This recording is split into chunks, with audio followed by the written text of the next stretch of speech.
The husband of fraudster Melissa Caddick was too distressed to continue giving evidence at his wife's inquest after saying he couldn't understand the confusing questions.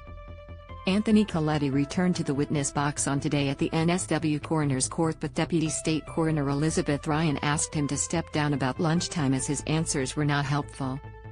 Earlier, Koletti told counsel assisting Jason Downing SC that on the morning of Caddick's disappearance he assumed she had gone out to do some exercise, on November 12, 2020. Read more. Aussies urged to get to the servo for final day of fuel excise. Cootie didn't think anything of it. She's just gone for a walk, which she does every day, not a problem, he told police in an interview. In evidence, Koletti agreed that his wife had no habits, her exercise regime was irregular and she mostly jogged on the treadmill by that stage.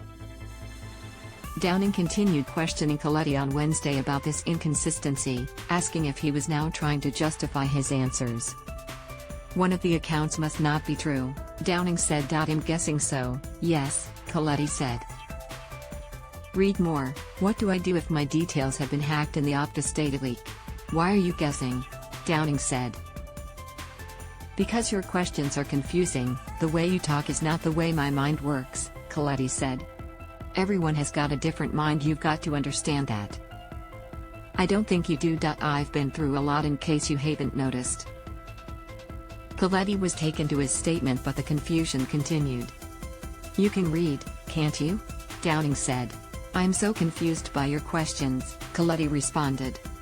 Evidence then turned to where Caddick's phone was found, by whom, and when. Koletti had told police a different version to his evidence in court. You're just going around in circles like you were before, Koletti said.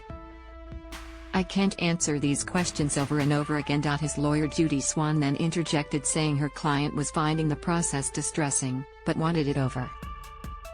Hess trying to answer to the best of his knowledge, but Hess obviously struggling with the nuances, Swan said. I don't know if it's a mental disconnect or general disconnect. Hess distressed and has been for a while. The coroner said counsel's questions were legitimate and it was her duty to determine if Caddick is alive, and if not, the manner and cause of her death. She asked whether Koletti was mentally unable to continue, otherwise there was an expectation he would continue to provide answers to questions. After a break, Koletti returned to give evidence, but a few short answers later Downing said he had concerns his answers would provide little assistance. The coroner. If you're unable to focus on questions and give truthful answers to them, that is not going to assist me, Ryan said, before asking him to step down for the day. He previously said on Tuesday that he had always been truthful, but admitted there may have been moments when his wires were crossed due to his concern and worry.